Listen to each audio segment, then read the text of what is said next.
You know, you have a primary components, the parts that join the bone to the frame, like wires, springs, wires, chain balls, and your rings and posts. So there are secondary components by which you connect all the primary components to make a construct. So we are actually architects. Your bone has a deformity. You create a frame with the same deformity and fix to the bone. You break the bone wherever you lay. You correct the frame. The bone will follow you and it should correct it. Your frame must be strong enough to get the correction. So you have other instruments like these, and this is very, very important one, the full rings. Full rings are nowadays not seen, but I use it very occasionally, like in an ankle and foot where you need more holes. Because you know, when you connect two rings together, you have the central 3 holes on either side is lost. So these are half rings. 6 holes are lost. When you connect these things together, you can see all these 3 holes are being lost there. So these are the way how to connect the rings. This is called shake hand position. This is an abnormal position which should not be correct. So if you do like this, you can see the upper side of both rings are in the same plane. Here you can see the rings are in different plane. So we do want to maintain the same plane, because if you tension the wire, there is no abnormal stress transmitted to the bone. So when you tension it, it makes the wire straight. So you and that another advantage, you can use the half rings to shape like 2/3, 5/3, whatever way you want, you can do that. I personally prefer this because it makes it stronger than a well-made 5/8 ring. So this is 2 thicknesses there. So one ring is about 5 mm thick, 2 rings joined together is about 10 mm thick. And you can see that half rings can be used for many purposes, like doing movements. In nowadays you see a lot of flaps. When you have the flaps, many times your ring may not be matching. You can use the connection plate to make the oval ring the way you want. And sometimes in the thumb, in the thigh, you can convert them into a socket, a steplet to the socket. This is one place where you can see the socket, with allowing elbow flexion and allowing extension. So this is how you select good ring. When you connect these 2 rings, rings together, there should not be any abnormal stress happening. So if you have properly made one, will not have this thing. So that is how you select it.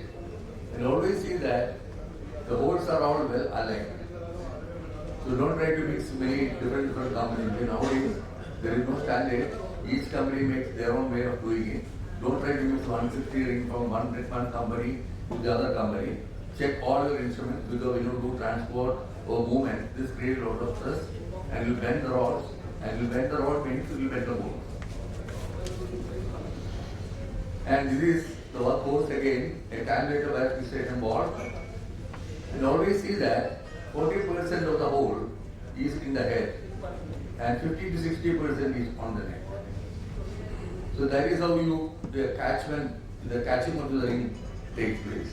Sometimes you get, so this is how the center hole wire fixation board. When your wire is going to the center, you use that, and when you going to the side, use the side rod. So what happens when you pull it here and lock it? What happens? As you tension, the wire will be tightened. The bone will be pushed to the side. The first wire, it is okay. When you do it with the second wire, it creates undue stress inside, and it will produce a lot of stress on one side, osteolysis, pain, and all sort of problems. So it has to be very comfortable for the patient. Never try to move the wires to reach the ring. You build up the ring to reach the wire. I always like the center hole wire fixation board because it has a greater clamping force than the side slot. But it is easy to work with the side slot. But I prefer center hole because the clamping force is very, very high. So there are some, you can see sometimes some freak designs. So the thickness of the ring is only 5 millimeters. Sometimes you get the neck part about 5 millimeters or even more. Then it will be locked, but you can see that the wire is not locked. You will imagine that you have tightened everything well, but nothing will happen, your system will fail. So see that the neck is short. shorter than 5 millimeters, so that it the clamping force is very good. And sometimes you see the hole is completely on the neck. So what will happen here when you tighten it? This will go like a wire cutter. This will go to the dig into the hole and you cut the wire. When the patient walks, you will break it. So take good designs because it makes you happy and your results will be good. So all the bad results of the ring fixation will come to the surgeon, not to the patient. These are the side slaughter by fixation involved. So when it goes to the eccentric area, you can lock it there. So the slaughter bisection board is very, very versatile. You can just slide the wire from the side, and when you are doing manual tensioning, which I never recommend, you can use this. Because manual tensioning, you can never measure it. I've done about 80 or I've done about 100, 110, you can never measure. They never depend upon, I don't depend on manual tensioning at all. So these are the washers, different types of washers, which is used to raise the level of fixation. Like here, the wire is going a little bit off the ring. Don't try to pull it to the ring. If you try to pull it to the ring, you can still tension it, but putting a lot of stress on the bone. And that wire is a painful thing for the patient, as well as a pain in your ass. So don't try to do that. So use the washers appropriately. And these are the slotted washers, which is not very commonly used. So sometimes if I want to put it anywhere in the space, I can use it there, even connect it to the rods. You can use it even if you want to do a wire under the post, you can do that. So you can use it even with the pods. Ilizarov wire is a little bit different from the conventional cavities. The critical hardness, elasticity, and the special manufacturing. It's a special manufacturing process. You have two types of wires, 1.5 mm and 1.8 mm. So with the tips, you have violent tip and trocar tip. Violent tip is reserved for the cortical bone, it produces less heat. Whereas the trocar tip is for cancerous bone, where it has a directional control on the going through the bone. If you don't take appropriate care, you can have ring seclusion. You will be very careful while doing it. Better you start. And hand drilling is always best. So these are the olive wires. You can see the olives. There are stopper wires that improve the stability and resist unwanted movements. And if you want to resist, like a shear force can be converted into compression force by using the olive wires. And if you want to pull a fragment, you can use the olive wire. Here you can see that the shear force, when you compress it, this will slide. If you prevent the slide, you can use the olive on either side. So you can convert a shear into compression.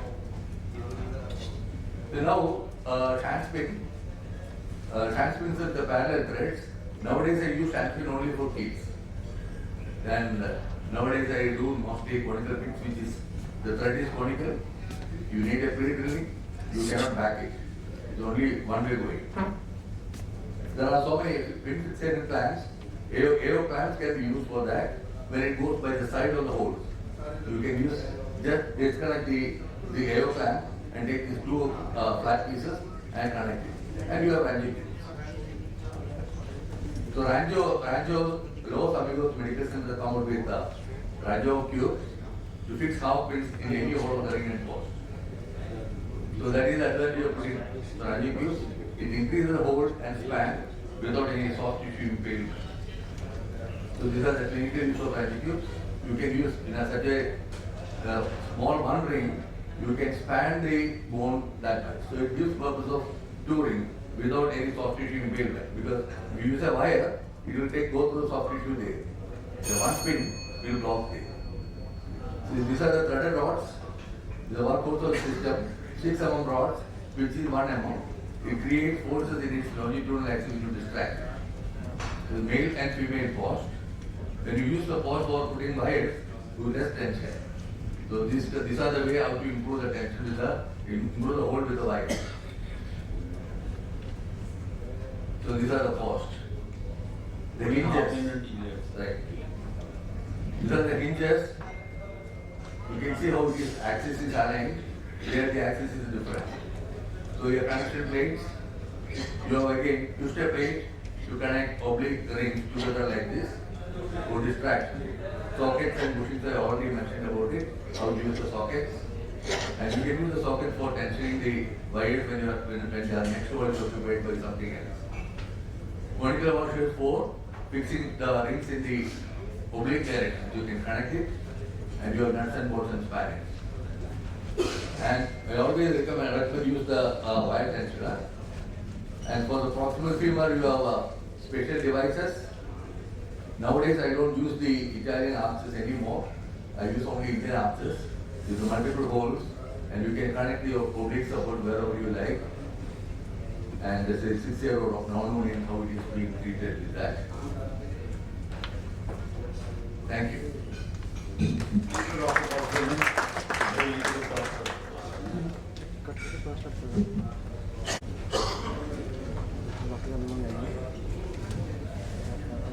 She will tell about the biomechanics. Dr. Aradhana has come from Bangalore. She is a government Bangalore Medical College there and very good teacher also.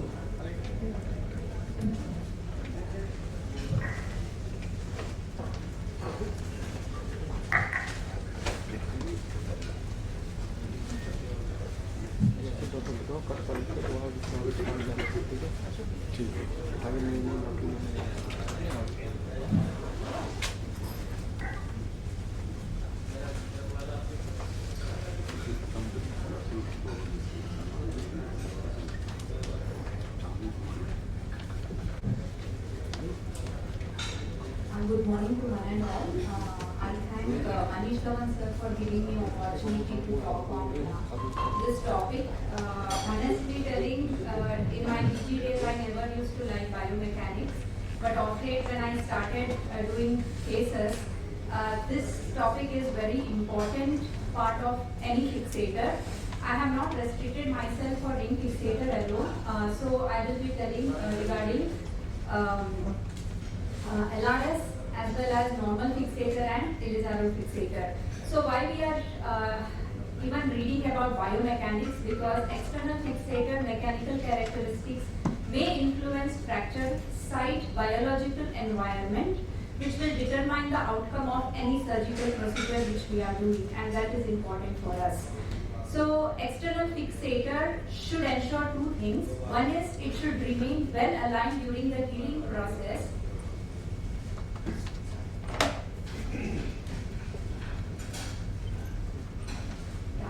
And it should also stimulate enough of giving secondary healing. That is, we are aiming at secondary healing, that is callus formation. So we have two parameters here. One is negative and another is beneficial. Beneficial are small axial movements.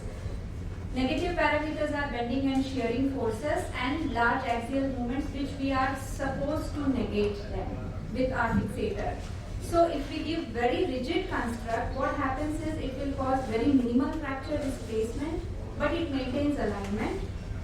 If we give too flexible construct, it can cause loss of alignment and inhibition of callus formation and leading to non-union or fibrous union.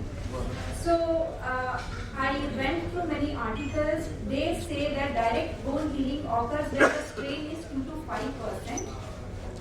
We are not aiming at too rigid or too flexible construct. We have to aim at relative stability.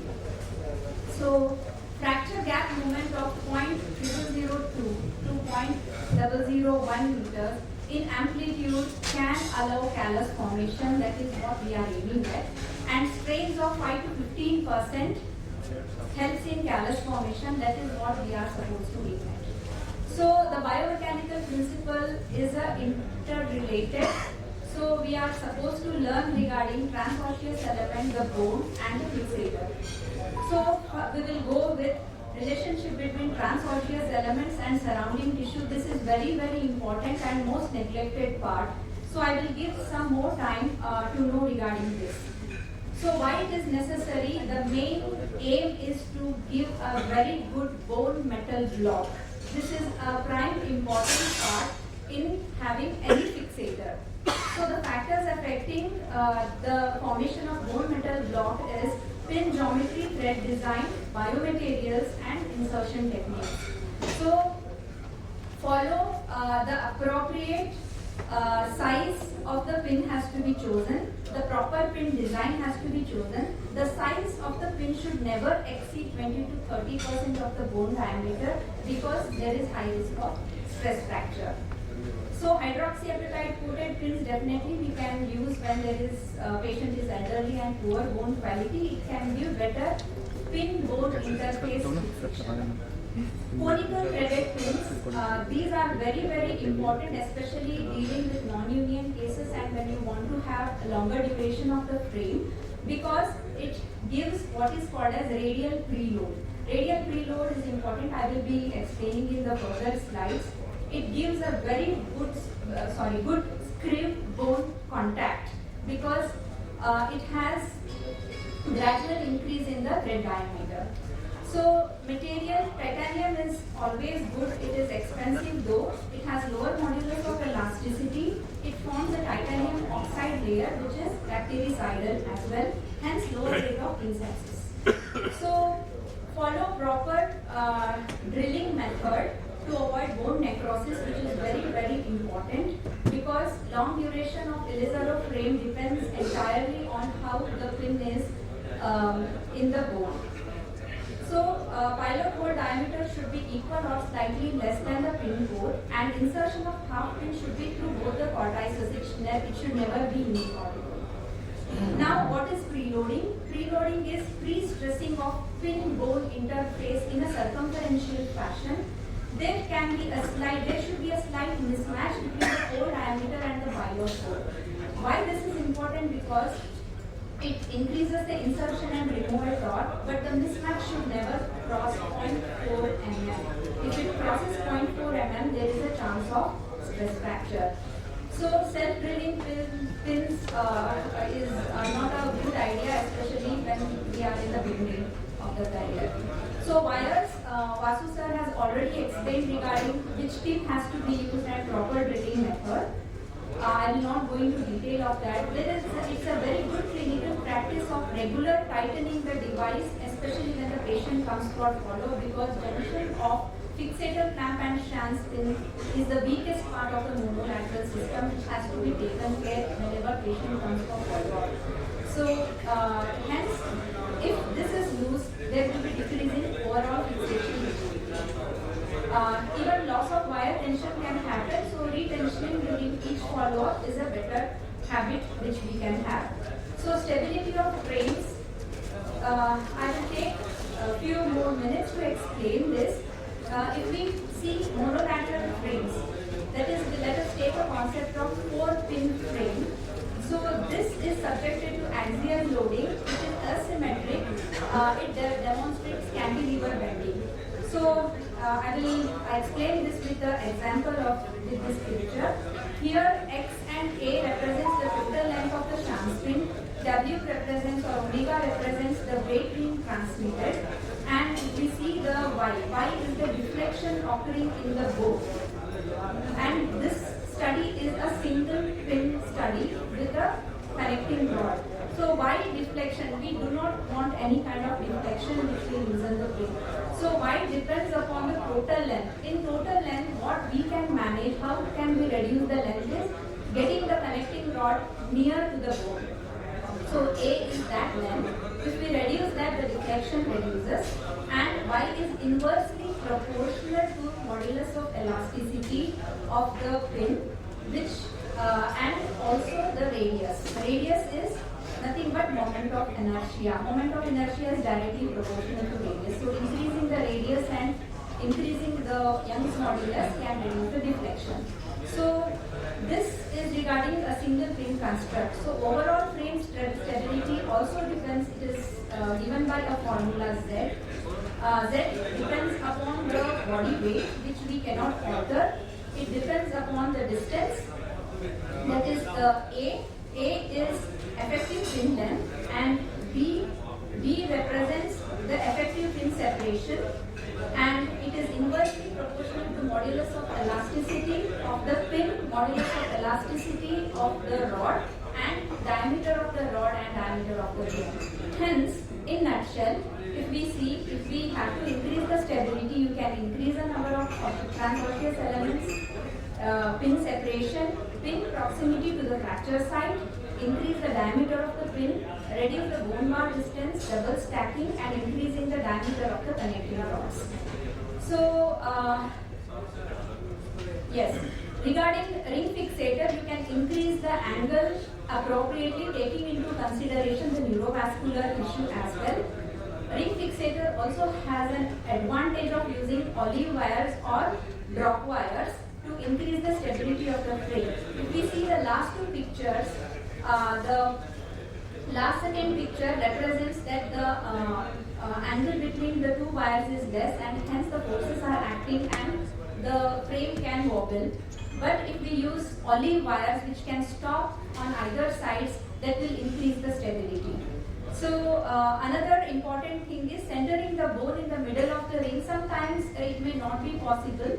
That should be okay as compared to using a very large ring. Sorry. So I have 1 minute time? Yes, sir. Okay, so increase in rigidity can also be done by adding fourth connecting rod and giving appropriate tensioning.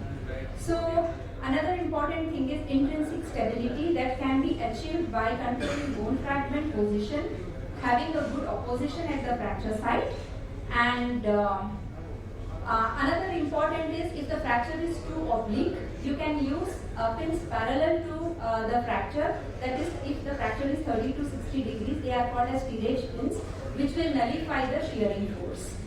And olive wires can be used as lag screws or buttress, can use as a buttress to increase the internal stability. So lastly, ideal scenario should be initially keep the frame stiff to maintain overall length, alignment, and helping weight bearing. Once healing process, probably you can do dynamization of the frame to achieve secondary healing. These are my references. Thank you so much.